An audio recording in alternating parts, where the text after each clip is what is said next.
Olá, eu sou Babi Xavier e esse é o Deja Vu Podcast. Toda semana, muito conteúdo para você aqui no canal Babi Xavier. Também no Instagram, tem Deja Vu Podcast, tem o perfil. Vai no meu perfil também, Babi Xavier.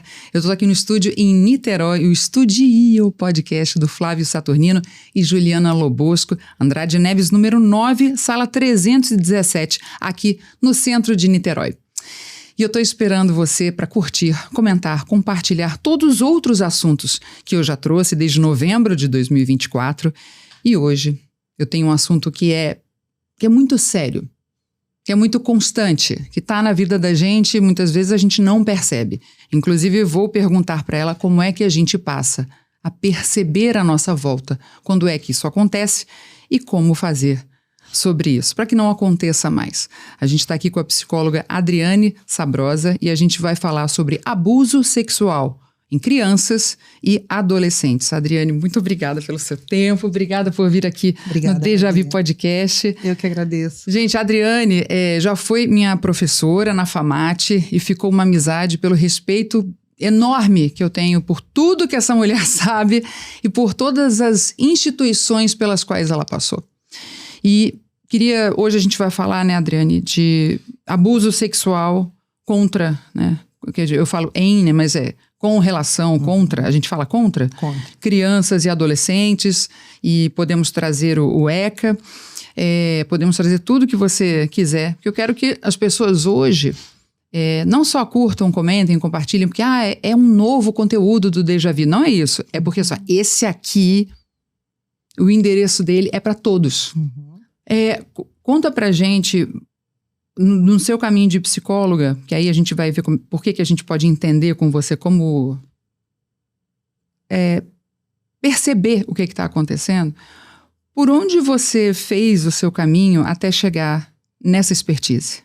Onde você trabalhou? Por onde você passou? Porque eu soube que até sistema prisional, gente, ela já teve experiência. Então, primeiro eu queria te agradecer, né, o convite, é um prazer estar aqui com você, é sempre bom. Obrigada. E poder falar desse assunto, né, porque costumo dizer que quem trabalha com a questão da violência contra a criança não é só uma questão de trabalho no sentido profissional, é uma questão de militância, assim, a gente acaba tendo esse engajamento em outras oportunidades, não só do atendimento direto, do trabalho, mas da gente poder falar sobre o assunto como uma forma de conscientizar as pessoas, de informar e principalmente de prevenir, né? Acho que é missão, vira missão, né? Que quando você entende o que realmente acontece, né? E é uma coisa assim, você perguntou como é que eu comecei, né? Como é que eu cheguei nesse caminho, e é uma coisa mesmo eu fui escolhida, não escolhi não, né? Eu tinha acabado de me formar na graduação. Eu estudei na PUC, todos os meus estágios eram na área da saúde mental e eu pretendia seguir por aí. Aí saúde mental, gente, a gente diz que são os transtornos psiquiátricos naquela época, porque naquela época ainda existiam os grandes hospitais, né? Meus estágios todos foram em hospitais CPP2, a Colônia Juliano Moreira, eram em algumas clínicas particulares, mas era esse o caminho que eu traçava, né? Desde que eu entrei eu tinha isso em mente. Até porque na época que eu fiz a graduação não se falava na universidade sobre violência contra a mulher, violência contra a criança, a gente não falava sobre isso. Olha que interessante. Eu estou formada há 32 anos, né? E o ECA tem 35. A gente Estatuto da Criança e do Adolescente, o ECA, 1992, é isso? 90. Depois eu falo um pouquinho do ECA, mas assim, o que é interessante? Como você não falava disso, era como se esse assunto, no meio acadêmico, ele não existisse. É óbvio que ele já existia na sociedade, mas a gente não tratava disso, né? Eu lembro que eu tinha uma disciplina que era a criança institucionalizada, mas que era uma disciplina que falava de crianças que estavam em situação de abandono, que foram abrigadas, ou situação de cometer algum delito. Infratores, né? E hoje a gente fala criança ou adolescente em conflito com a lei. Sim, então assim, era uma outra visão, até porque o que estava em voga, estava começando o estatuto, né? Era outro código, era o Código de Menores, que tinha uma visão completamente diferente, né? Mas assim, eu por acaso fui trabalhar numa ONG, assim que eu me formei, que era uma ONG que atendia crianças e adolescentes vítimas de violência num atendimento de denúncias diretas, assim. Chamava SOS Criança, essa ONG não existe mais. A ONG chamava Abrápia, mas tinha esse programa. E o programa, ele recebia notificações diárias de violência. As pessoas ligavam para lá denunciando. Então falava, meu vizinho, tá acontecendo isso e tal. E aí o papel das equipes, eram equipes multidisciplinares, que tinham psicólogo, assistente social e advogados, era avaliar para ver se aquilo de fato procedia ou não, porque tinha um monte de denúncia também que era falsa, tinha briga de vizinho, tinham várias situações, brigas eu ia te perguntar por quê, agora já entendi. Né? E aí as denúncias eram às vezes só para criar uma situação para aquela pessoa, dar um aborrecimento, e aí fazia-se a avaliação, e a partir da avaliação era encaminhado um relatório psicossocial, uma avaliação, né, ali, escrita para o juizado, né, é direto para o juizado da infância, porque não existia ainda conselho tutelar funcionando. Gente, então tudo isso é, assim, recente.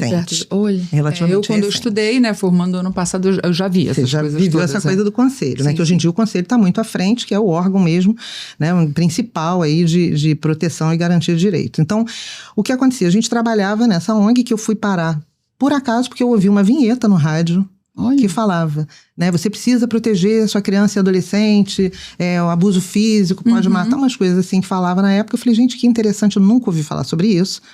E aí eu me inscrevi para ser voluntária. E aí não podia trabalhar com aquilo se eu não tinha nenhuma experiência. Eu fui lá para aprender mesmo. E fiquei, e me apaixonei. E aí o interessante assim que eu vejo na minha trajetória nesse campo é que assim, as coisas foram acontecendo junto comigo. Eu tinha acabado de me formar e aqui no Brasil as coisas ainda estavam começando nesse sentido, né? Lá fora, nos Estados Unidos, desde a década de 70 já se fala de violência contra a criança, tem bastante material, inclusive. Para cá, nessa época, as pessoas começavam a falar mais disso. Mas... né? Pergunta que é, enfim, retórica, não é retórica, é pergunta que, enfim, por que os Estados Unidos já se falava e Brasil não? É porque lá acontecia e aqui não? Claro que não, né, gente? Claro que não. Mas as pessoas... Melindres culturais, eu acho que era uma questão das pessoas não estarem atentas a isso, e eu acho que é uma questão cultural também, né? Porque eu acho que aqui a gente sempre teve essa coisa hoje em dia não, porque tem até lei que transforma isso em crime, mas o bater na criança, o educar através da palmada sempre foi meio que legitimado, e as crianças... eu cheguei a ter minha cota, né? Não é? Criança dos anos 70, sim, 80, enfim. Era uma prática pedagógica, era quase como se os pais pudessem fazer isso, e isso não incomodava ninguém que via um pai batendo num filho se incomodava com isso. E também porque eles foram educados assim. Da mesma forma. Tudo natural. E acha que quando você atende um adulto, às vezes você pergunta se sofreu algum tipo de violência na infância, muitas vezes fala que não. E aí você pergunta qual era a forma que ele foi castigado, como ele era punido, aí vem situações assim horrorosas, mas o entendimento é que aquilo não era violência, né? Porque meus pais estavam me educando, tem muito essa lógica. Que aquilo não era desnecessário, né? Não era a linguagem errada, né? Sim. E aí aqui começou a vir alguns profissionais para o Brasil. Eu mesmo tive contato com uma americana que me ensinou muita coisa. Ela treinava as pessoas para avaliar situações de abuso sexual em criança. E essa ONG, como era uma das ONGs que trabalhava com esse tema, foi uma das que foi contemplada, vamos dizer assim, com esse tipo de treinamento. Eu participei na época e eu fazia um curso. A PUC tem até hoje esse curso, que é uma pós-graduação no atendimento a crianças e adolescentes vítimas de violência. Existe esse curso. Tem uma pós para isso. Eu imagino que tenha que ter, porque eu entendo como psicóloga formada quando você fala, e aí eu conheci esse contexto e eu me apaixonei.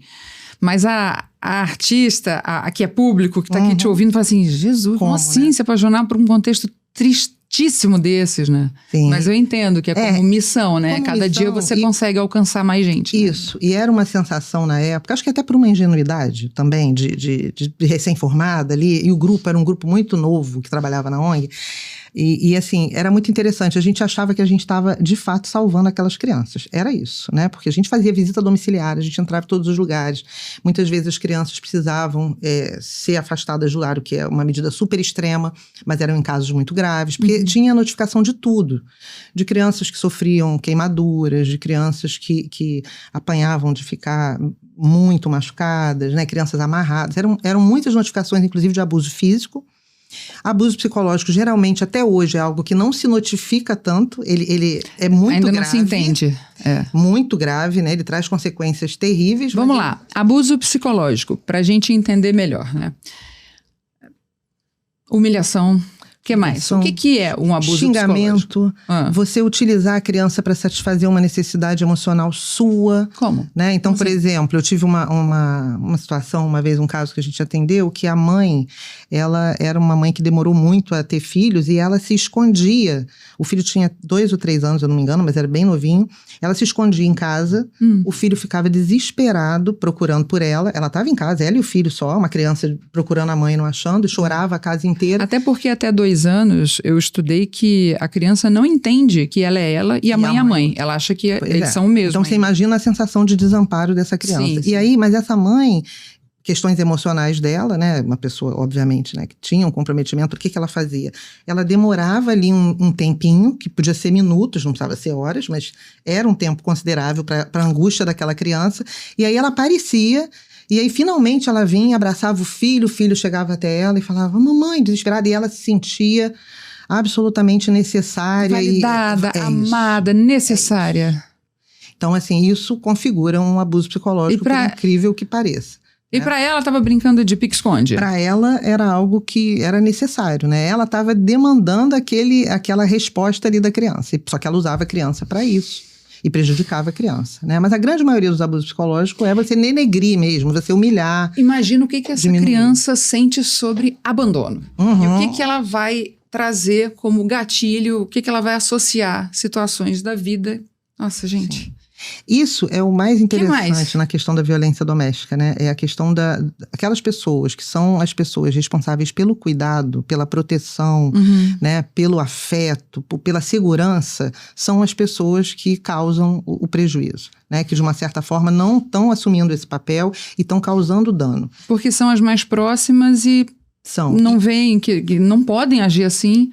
E às vezes acham que... Tem pessoas que têm críticas, que realmente sabem que aquilo está errado, e são situações pontuais. Algumas situações podem levar à violência doméstica. Ou seja, erro. Sim. Errei, me deixei levar. Sim, no momento de não era pra... impulsividade. Tava o copo transbordou de coisas. Em situações assim que são multifatoriais. Sim, né? A violência, ela nunca vem de É diferente quando você tem uma doença que tem uma causa única, né? Por exemplo, a tuberculose. Você tem lá a tuberculose, tem que ter o bacilo de Koch para ter a tuberculose. É uma causa direta. A violência, não. A violência tem a questão do desemprego, a questão do alcoolismo, o uso de drogas, uma briga, um conflito familiar muito intenso. Então, são várias situações. Aquela criança que não foi desejada. A criança que vem de outra relação. Sim. Né? Não é minha criança, então uma criança difícil. Incestar a criança. Uma criança difícil, uma criança que não responde, né? Às vezes até por uma questão própria da criança que tem, ou por isso, ou que não responde às expectativas. Sim.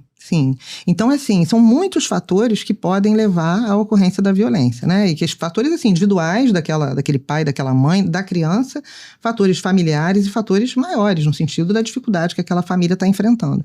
Mas, de qualquer forma, a criança, ela é muito vulnerável, né? Porque ela vive num ambiente familiar, ela não tem autonomia para vou pegar minhas coisinhas e vou embora. Né? Não aguento mais. Quando acontece isso... Geralmente as crianças vão para a rua, e são crianças que já têm uma idade um pouco maior. É muito comum fuga de casa e crianças que vão morar na rua por conta de violência doméstica. Quer dizer, não sabem o que vão encontrar lá fora, mas qualquer coisa é melhor que aquilo. Para evitar aquilo. Sim, porque a violência doméstica ela também tem uma característica, muitas vezes é simplesmente uma prática pedagógica, né? Aquele pai ou aquela mãe entende que ou batendo ou castigando de uma maneira severa está educando o filho.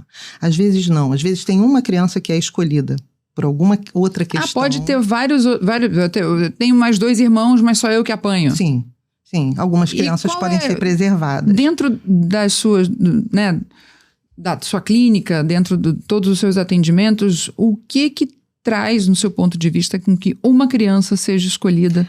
Se todas são filhas desse casal, dessa família, enfim. Isso vai depender, muitas vezes, da relação que se estabelece entre aquele pai ou aquela mãe e a criança, né? Aí pode entrar isso. Aquela criança que é mais difícil, ou às vezes é a criança, por exemplo, eu já vi casos em que acontecia abuso sexual na família e que a única criança preservada era a filha que o pai abusava sexualmente. Então, ela não apanhava.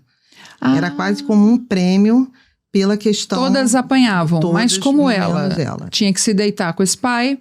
Então, ela não apanhar sofria ela não violência. apanhava, porque ela era a namoradinha desse Sim. pai e a era namoradinha um não pai apanhava. violento que queimava as crianças com fio desencapado. Todas as crianças tinham uma queimadura na boca que O parecia... fio tinha que estar na boca? Lábio leporino, sabe? Dava uma impressão como se fosse aquela cicatriz. Sim. Mas era essa queimadura que ele fazia em todos os filhos. Ela não tinha. Mas por que ele era o quê? Ele era um cara... Trabalhava com isso? provavelmente Trabalhava um cara com fio? cruel. Não. Gente, porque Aí é já muito entra num sofisticado esse negócio. Sim. Uma aí pessoa já- que é assim, é nível de quê? De perversão, Eu psicopatia? acho, de psicopatia. Eu acho que... Porque, gente... Aí é um transtorno de personalidade. É. Tem uma coisa que é interessante a gente pensar que é assim, né? Não estou justificando de maneira nenhuma, que eu acho que a violência não se justifica. Mas quando você trabalha com isso, você tem uma diferença que é assim. Eu já tive um caso que a mãe jogou uma panela de feijão quente em cima da criança. A criança se queimou. De uma criança de quanto? Virou uma criança de 4 anos. A criança vinha, era uma situação que eles estavam...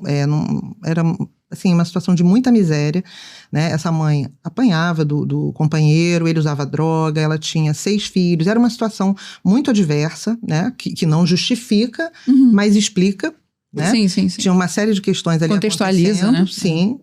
E que a gente não tem como não levar em conta, principalmente se a gente quer ajudar essa família a mudar essa situação, você tem que olhar pesar esses detalhes, todas essas tudo características. que está contribuindo, né, para aquela situação. Mas essa mãe, ela agiu assim um dia num impulso que ela não aguentava mais e a criança chorando de fome, porque eles já vinham uns dias com fome, ela tinha conseguido esse feijão, uma doação de alguém, mas a criança insistindo muito e não parava e ela jogou assim a panela e queimou a criança. Ela não tinha intenção de queimar a criança diretamente, mas ela perdeu a cabeça. Ela teve um impulso ali, que ela...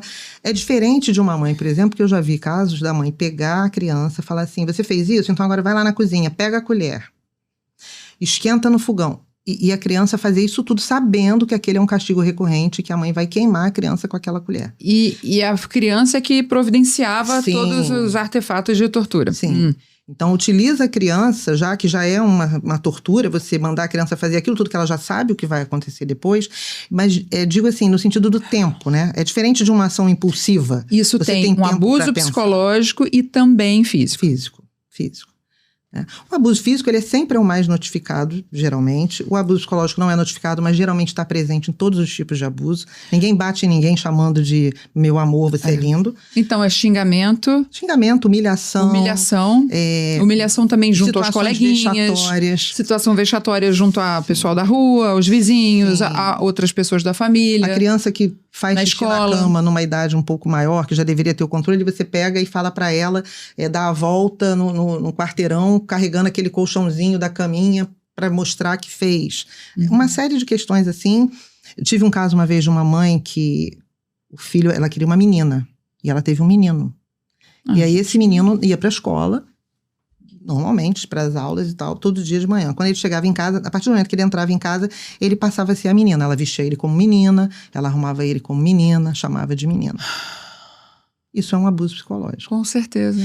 Então, assim, e tem a negligência, que é uma situação que é diferente de uma privação, né? Uma coisa é uma família que ninguém está comendo porque não tem o que comer, alheio à vontade daquelas pessoas. Outra coisa é uma mãe que não cuida, que não leva para vacinar, que não bota na escola. Independente da situação financeira. Independente. Isso é outra coisa, assim, muito interessante. As pessoas costumam achar que a violência doméstica é algo muito comum nas situações de maior vulnerabilidade. Não, você vai no condomínio na Barra da Tijuca, você vai no Alto Leblon, a violência doméstica ela é muito democrática, ela atinge todas as crianças.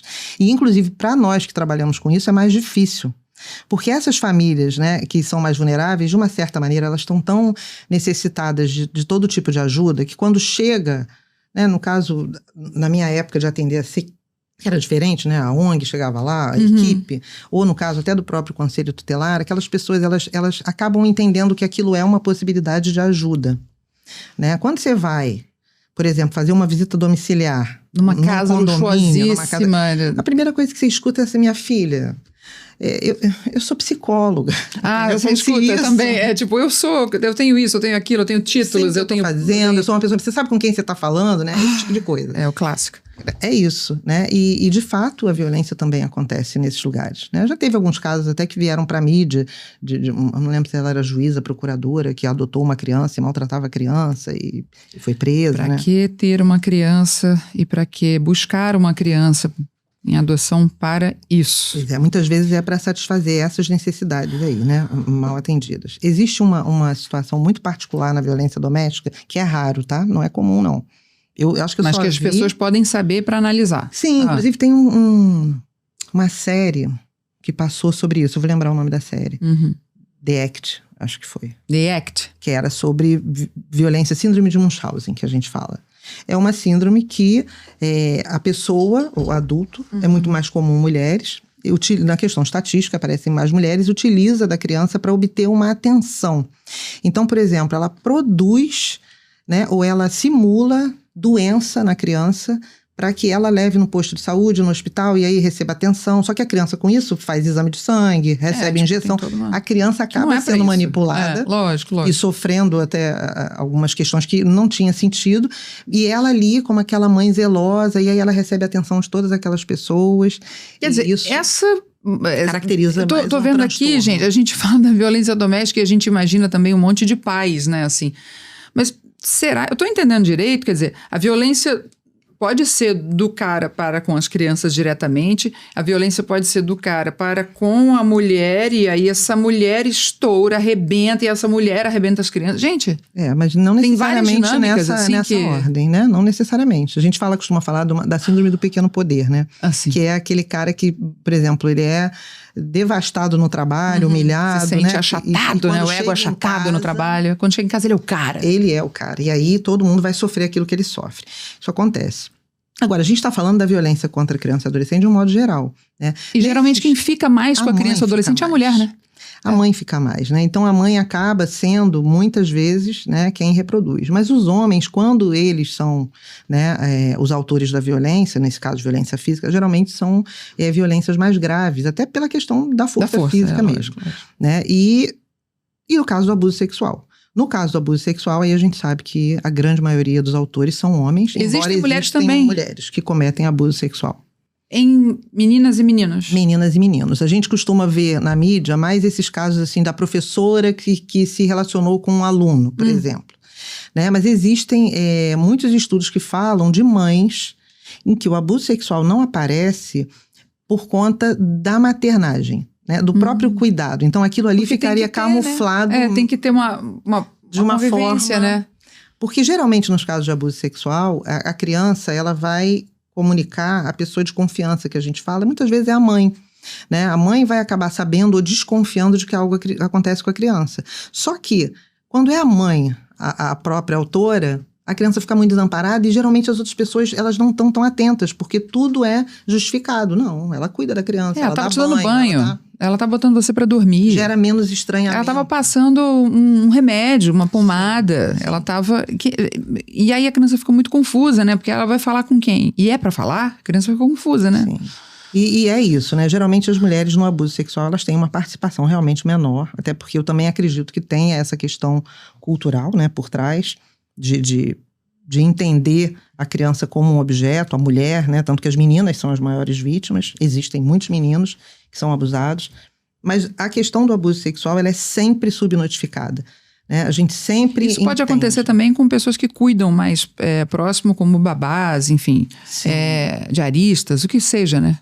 Sim. E o que é mais cruel é a gente pensar que existem pessoas que isso acontece, vamos dizer assim, de uma forma espontânea. Aquilo não era planejado por uma questão situacional, circunstancial, o abuso veio a ocorrer. Mas tem pessoas que não, que elas de fato buscam estar naquela posição em relação à criança para ter o acesso e para poder abusar sexualmente. Né?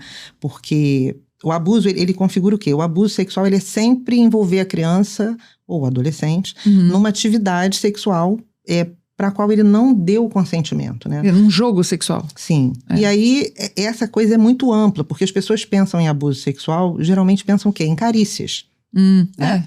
Passou a mão nas partes íntimas. Isso, que é o mais comum. A maioria das denúncias é quando isso acontece. Só que você tem abuso sexual, por exemplo, sem contato físico. Se você chega e você coloca uma criança... Explica. Para assistir você se filme pornográfico. Ou isso. Tá. Ou você se masturbar e a criança presenciando.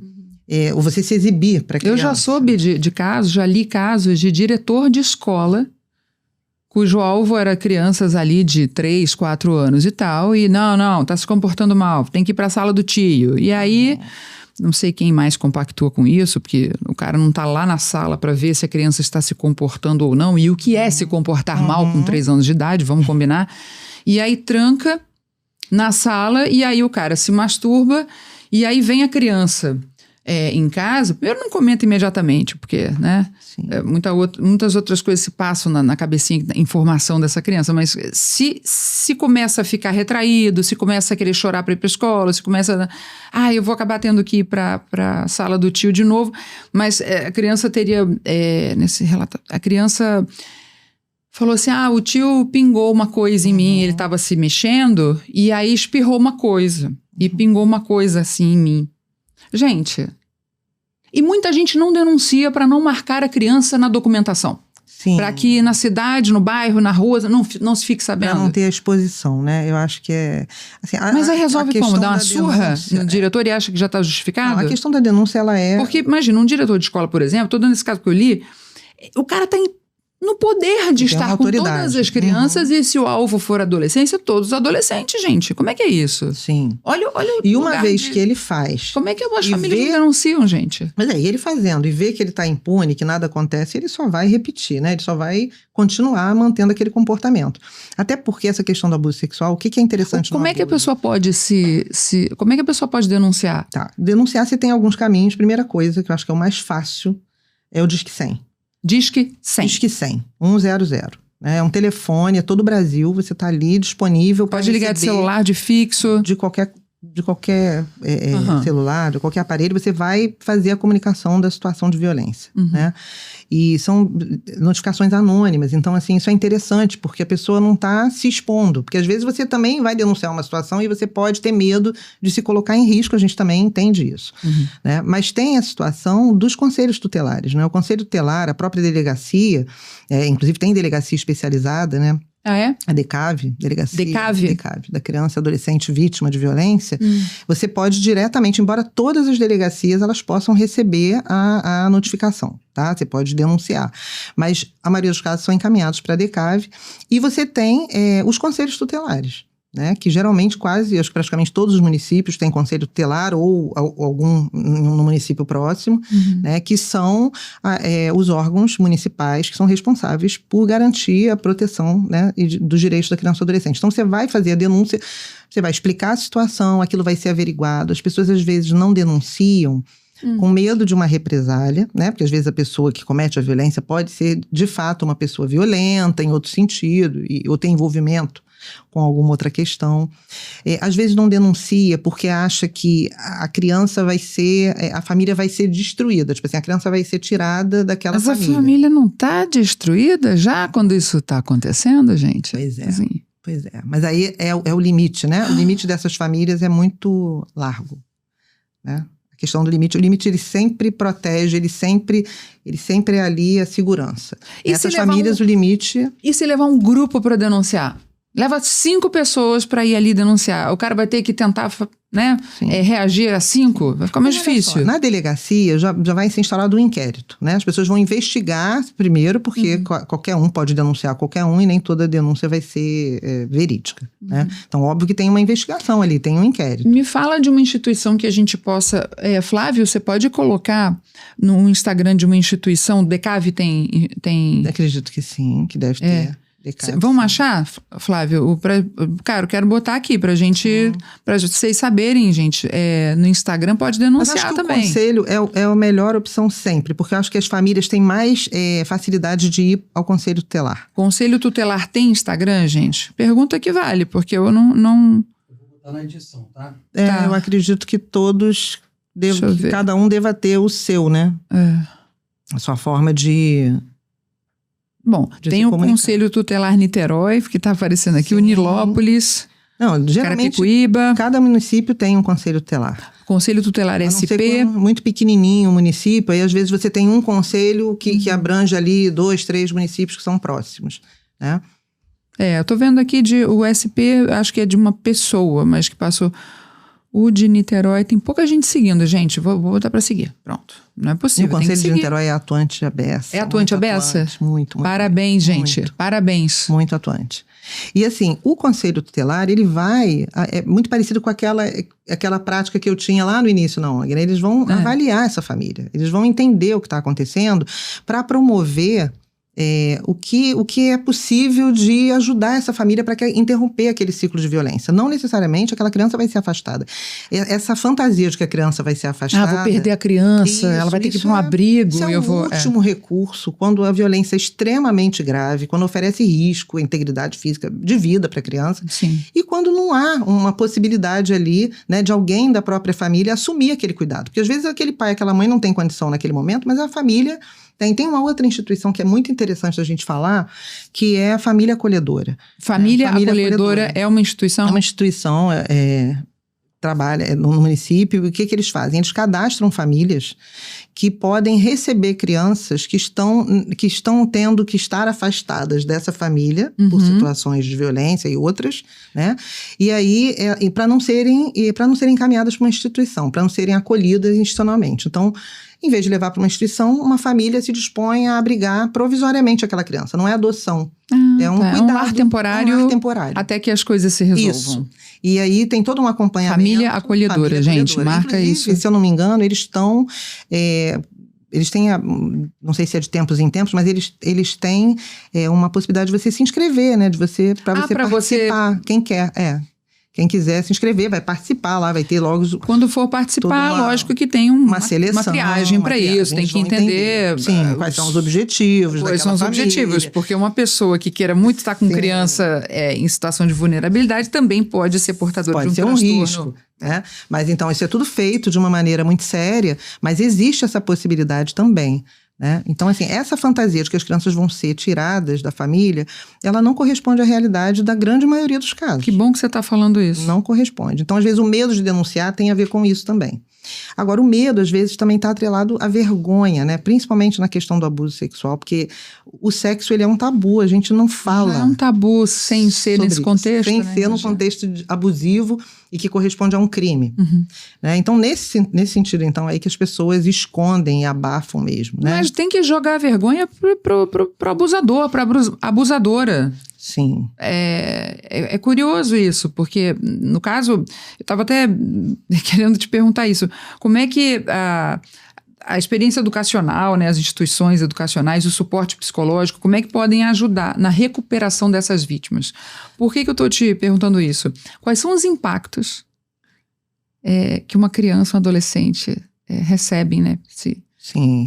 A partir de situações de abuso. Cara, tanto pontual quanto recorrente. Sim, Não tem melhor ou pior. Não. Lógico, o que acontece mais vezes vai ser pior por mais tempo. Sim. Claro. Mas quais são os impactos enfrentados por essa coisa do recorrente ou de pontual é muito relativo, porque assim, para você gerar um trauma psíquico, você tem que ter uma carga emocional muito grande relacionada àquele evento. Pode ser um único evento. Então o tempo de exposição não... Pode ser um. Mas é óbvio que essa coisa repetida, ela também ela tem outros mecanismos, né? E as duas formas são muito danosas.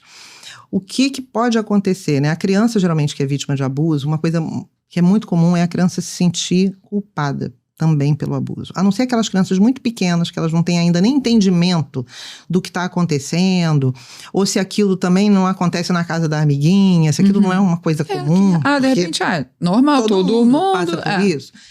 Essa criança que não tem a menor noção, ela, muitas vezes, ela não fala e não pede ajuda também por isso, porque ela nem entende do que está acontecendo. Que, por sinal, isso pode até ser na cabeça dessa pessoa problemática, dessa pessoa com esse defeito de caráter, que vão alegar que é uma doença. Não, eu sou um abusador porque eu sou doente, né? Mas vão querer atenuar sua responsabilidade, dizendo, não, mas a criança está achando que é carinho, porque eu não bato, eu não infrinjo dor. Então, a criança está gostando, cara. A criança está gostando. Não tem umas pessoas que trazem essa... Isso é uma das justificativas. Porque acontece? O abuso, para ele acontecer, é muito interessante que o abuso ele demanda 2 fatores assim, essenciais para ele ocorrer. Um é o desejo e o outro é o acesso. Se tem alguém que tem desejo com relação a uma criança, mas não tem o acesso, vai ficar no mundo da fantasia. Vai ficar na fantasia. E aí, isso não é crime. Tá. A gente pode fantasiar com o que a gente quiser. Quantas vezes na vida você tá com raiva de uma pessoa, você quer mais que a pessoa morra, você não vai lá matar a pessoa, você tá pensando. Sim. É isso. E tem o acesso, às vezes você tem o acesso, mas você não tem o desejo. Quantos adultos trabalham com crianças? Numa boa, nada, imagina. Aquilo não faz nem parte da... Agora, juntou o desejo com o acesso, aí é quando começa o problema. E aí tem uma situação que é muito interessante, que é a seguinte: nem todo abusador sexual é um pedófilo. Isso é muito importante. Isso é muito complexo. Fale mais sobre isso. Pois é.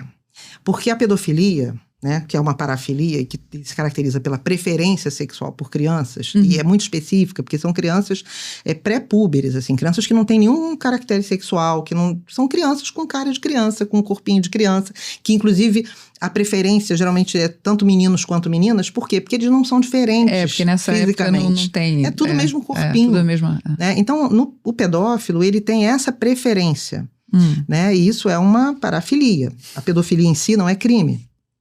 Só que muitos pedófilos passam anos sem fazer o que a gente fala da passagem ao ato, né? De botar aquilo em prática, só nas fantasias. Por exemplo, se masturbando pensando em crianças e adolescentes. Ou compra material. Ou material, só que aí já complica. É uma ilegalidade, é um crime. O aspecto digital é muito forte nesse sentido. Mas só o fato da fantasia, né? Embora a gente possa condenar isso moralmente, mas isso não é um crime. Não tem como, né? Agora, você tem a grande maioria dos abusadores sexuais, né, dos homens que cometem violência sexual contra crianças e adolescentes, intrafamiliar, não são pedófilos. São homens que não têm essa preferência, são homens que eles vão por outras características cometerem aquela violência. Mas é a via do quê? Da imposição do eu sou mais poderoso que você? Esse é um caminho, né? A gente costuma dizer que esse abusador, vamos dizer assim, ele é um cara que é moralmente indiscriminado. Então é aquele cara que, por exemplo, ele pode abusar de todo mundo, de todas as formas. É um cara que ele maltrata o porteiro, que ele maltrata a mulher. Atenção aos sinais, tá, gente? Sim, e a criança é mais uma possibilidade, né? E aí isso pode se encontrar com essa questão sexual. Você pode ter uma pessoa que seja sexualmente indiscriminada, que é uma pessoa que tenha múltiplas fantasias sexuais, que se satisfaça sexualmente de diversas formas. Até aí, só que dentro dessas formas entra essa imposição contra o menor de idade, a criança. Então isso é uma possibilidade. Existem aqueles casos da pessoa ter uma inadequação social, né? Aquela pessoa que, por mais que não tenha um diagnóstico, né, mas ela tenha uma dificuldade de transitar socialmente, de estar no meio de adultos, de se sentir inadequado. E aí, quando ele está no meio de crianças, assim, ele se sente mais seguro, porque a criança ela não vai cobrar nenhum tipo de desempenho de maneira nenhuma, ela nem sabe do que se trata. Nossa, não tinha pensado nesse aspecto, Adriane. Sim, e a questão, o fator do estresse, ele é um desencadeante muito forte, né? Então, assim, a gente vê pelos casos que na maioria dos casos que são atendidos, que o autor da violência sexual, geralmente, pode ser o pai, o padrasto, o avô, o tio, alguém da família. O amigo agregado ali, tal, que vive ali. Todos eles, mas geralmente pessoas muito próximas, que têm... Por que tem pessoas de confiança? Porque a criança não anda sozinha pela rua. Ela tem acesso àquelas pessoas que os pais permitem, que a família dá acesso, porque confia, né? Então são essas pessoas que vão abusar de crianças pequenas, principalmente, porque as outras não vão ter o acesso. Sei que seja na escola ou num outro ambiente que a criança frequenta. Então, tem essa questão do acesso, tem a questão que esse cara, por exemplo, ele pode estar desempregado, não que isso justifique, mas ele está passando por um estresse muito grande e ele faz uso de álcool, e aí ele, sob o efeito do álcool, ele pode, uma vez, vamos supor que ele esteja deitado assistindo um filme com a filha. E aí, assistindo o filme, passou alguma cena lá que ele se estimulou sexualmente. Um filme não é filme pornográfico, filme comum. Sim, nada explícito. Coisa, mas que mostra uma cena sensual. Isso. Personagens se amando, vamos dizer assim, por mais que sejam bem filmados. Ali pra ele. Só que ele tá abraçado com a filhinha dele ali, e naquele momento ele teve uma ereção involuntária, inclusive. E aí ele tá ali, e ele se esfregou ali na menina, e ele teve uma ejaculação, e ele teve prazer. Nossa. Isso foi algo que ele não preparou, vamos dizer assim, não planejou, não deixa de ser o crime, não descaracteriza a violência, mas isso pode ser um início, e eu estou tentando mostrar só que é uma pessoa que não é diferente das outras. Isso é muito importante, porque as pessoas costumam achar assim que o cara que abusa de criança, ele é um monstro. Ele não é, gente.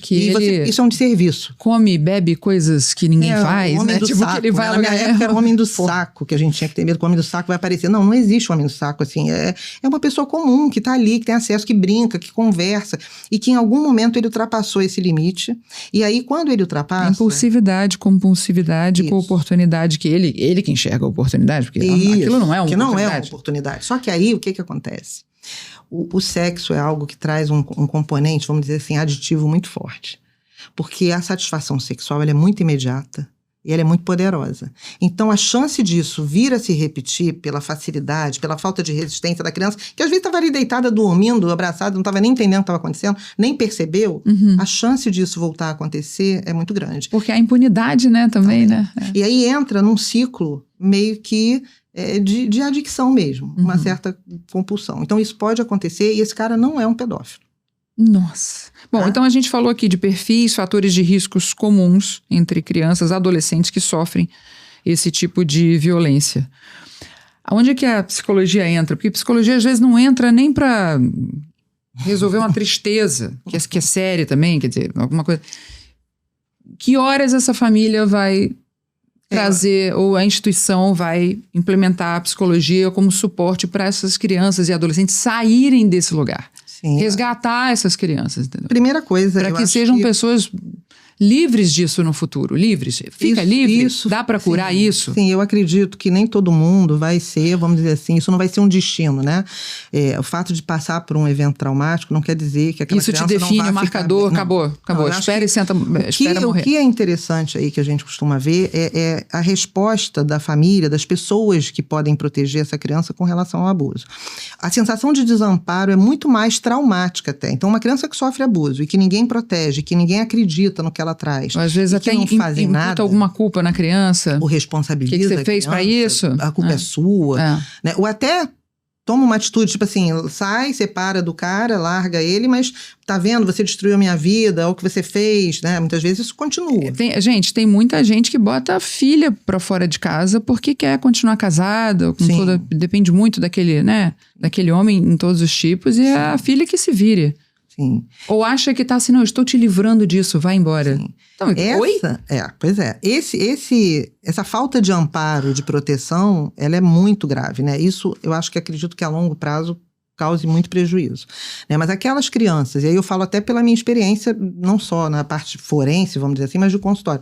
Aquelas crianças que são acolhidas, que são atendidas e acompanhadas, eu acredito que elas possam ter um caminho aí, e que não dá pra gente garantir nada, né, Babi? Às vezes a criança, quando começar mais na frente, na adolescência, ou quando começar a ter um relacionamento sexual, algumas coisas podem voltar, e você pode, mas como qualquer um de nós que pode precisar de ajuda em alguns momentos da vida. Mas a psicologia tá aí, é possível.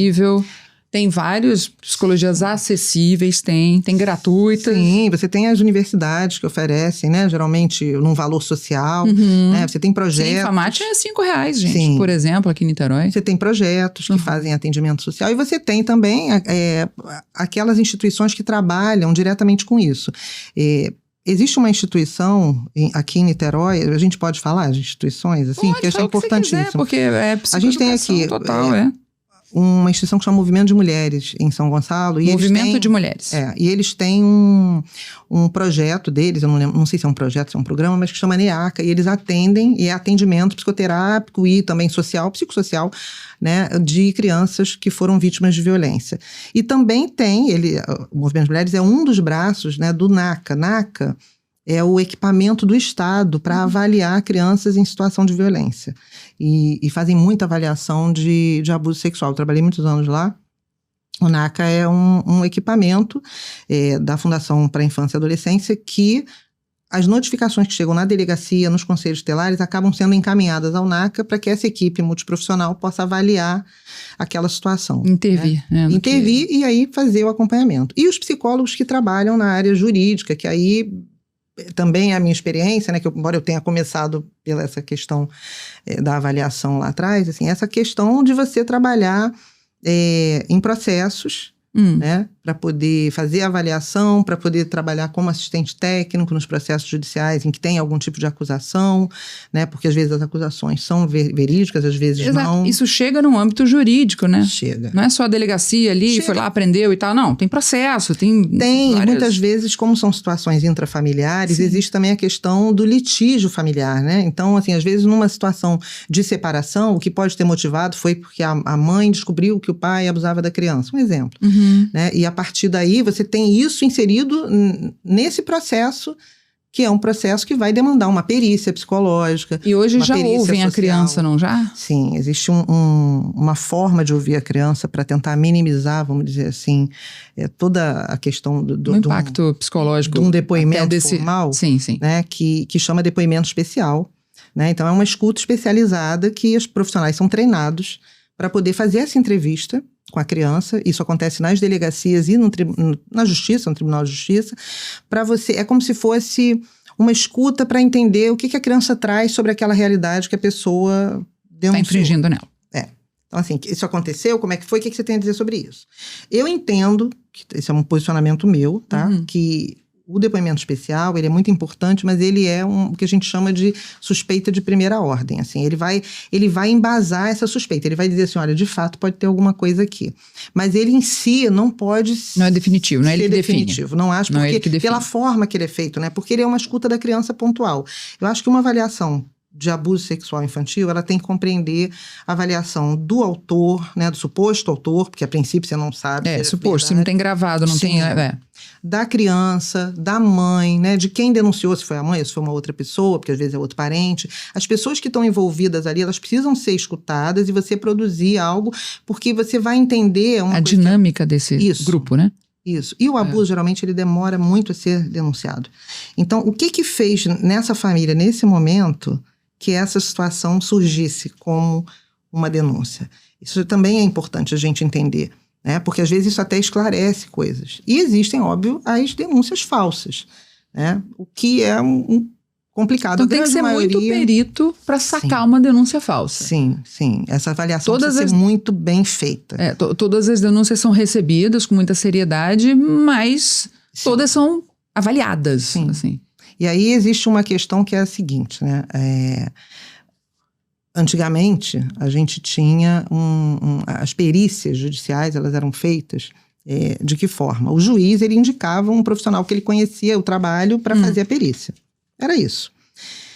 O profissional fazia e tal. Então, por exemplo, se eu te indiquei, você foi lá, fez a perícia, eu gostei do seu trabalho, achei que você atuou bem e vou indicar outra para você fazer. De um tempo para cá, começou a ter muita notificação, né? As notificações cresceram absurdamente, porque a população está mais informada com relação a isso. Então, as denúncias também aumentam. E aí tem uma demanda enorme de notificações de abuso sexual contra a criança. Não é que esteja acontecendo mais.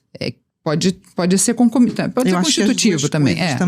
Eu imagino, porque eu acho que tem uma questão aí dessa cultura de sexualização. Eu acho que isso também contribui um pouco. A internet, a cultura da impunidade. Sim, e a internet aumenta, assim, absurdamente o acesso. Ela sem crivo, ela é mundão. As crianças ficam muito vulneráveis na internet ao abuso sexual. E o que acontece é que essas perícias, hoje em dia, elas têm um cadastro. O Tribunal de Justiça, ele tem um cadastro de peritos que, quando um processo demanda uma perícia para avaliar, não só abuso sexual, qualquer processo de guarda, que envolva alguma situação que demande um estudo psicológico, eles vão pedir para o perito. Qualquer pessoa que tenha feito um curso de perícia e que tenha um tempo lá de prática e também a questão, óbvio, do CRP ativo, tudo vai poder se cadastrar e ser perito. A questão o cara pode ser um ótimo psicólogo, mas às vezes ele não tem a experiência sobre essa questão da violência e do abuso sexual. Então, isso pode, às vezes, comprometer um pouco aquela atuação. Sim. Né? Mas, de fato, é um trabalho que é feito, assim, a médio prazo. Essas avaliações, elas demoram, né? Elas precisam ser muito cuidadosas, tanto para um lado quanto para o outro, tá? Porque eu acho assim... As pessoas conversam também, né? Quer dizer, as pessoas conversam no tribunal, saca-se quem tem mais experiência, quem quer isso, quem quer buscar isso, quem quer ficar bom nisso, né? Quem quer ficar experiente nessa perícia. E tem um grupo bom, assim, tipo, que trabalha com isso, né? A gente tem bons profissionais, mas também tem uma galera ainda que não tá tão preparada. Que é aleatório, mas que também só vai se preparar se for também se tiver acesso. né? Também tem que começar. Bom, vou dar aqui um pouquinho de dados para vocês. Em 2023, o Disque 100 recebeu mais de 177 mil denúncias de violências, sendo que uma parte significativa desse número refere-se a abusos sexuais. Isso aponta para uma alta subnotificação, uma vez que muitos casos não são denunciados devido a medo, como a gente estava falando aqui, falta de conhecimento, né, sobre os meios de denúncia disponíveis. E perfil das vítimas, gente. A maioria das vítimas são meninas, geralmente entre 10 e 14 anos, né, no caso dessas denúncias, né, que se deram. O perfil dos agressores varia, mas muitas vezes são pessoas próximas às crianças, né, muitas, né, a maioria das vezes, como familiares ou conhecidos. E as crianças podem enfrentar uma série de problemas psicoemocionais, como ansiedade, depressão, e aquilo vai, se foi criança, vai estourar na adolescência, ou vai ser recalcado na adolescência e vai estourar na vida adulta, né? Mas esse inconsciente vai pular, porque isso pode ter sido recalcado ou não foi inteiramente percebido no momento, até uma negação, ou enfim, o que fosse, falta de uma maturidade para isso, mas em algum momento isso vai pular. Sim, que a verdade vezes, encontra. Uma pessoa adulta que vai ter, né, Que vai essa ter memória. Essa memória. E resgatada. aí é uma queda muito grande, né, Adriane? Agora, o que é interessante esse dado que você fala, né? De 10 a 14 anos. Eu acho que isso é um dado, porque é um dado em cima das notificações. Sim, por isso está dizendo que é subnotificado. Eu acho que é subnotificado, a gente vê a pontinha do iceberg mesmo, né? Tem muito mais casos que a maioria não é notificado. É muito importante pensar que muitas crianças sofrem abuso e não falam sobre o abuso. Continuam escondidas e caladas porque o abuso é uma síndrome de segredo. Então, isso é muito comum acontecer. Agora, quando uma criança fala sobre o abuso, a gente sempre tem que... Não é que você vai partir do princípio que aquilo é uma verdade absoluta, mas você vai dar crédito, porque é muito mais comum ela ocultar um abuso que acontece do que ela falar de um abuso que não existe. Até porque a criança não tem repertório para contar coisas... Exato. E tanto que assim, quando é uma criança que fala de coisas muito superficiais, você às vezes tende a ficar com o pé atrás, assim. E é por isso também que a gente não deve propiciar uma criança de assistir carícias íntimas de adultos ou atos sexuais de adultos. Isso, muitas inclusive, vezes, configura abuso, né? Isso configura abuso, né? Se você tiver... E a criança pode se achar que aquilo é com ela. Então, quando ela for narrar o que ela viu, ela vai dizer que foi com ela. Sim. Porque é assim que a psique age quando a gente é criança. Tudo é sobre a gente, né? Sim.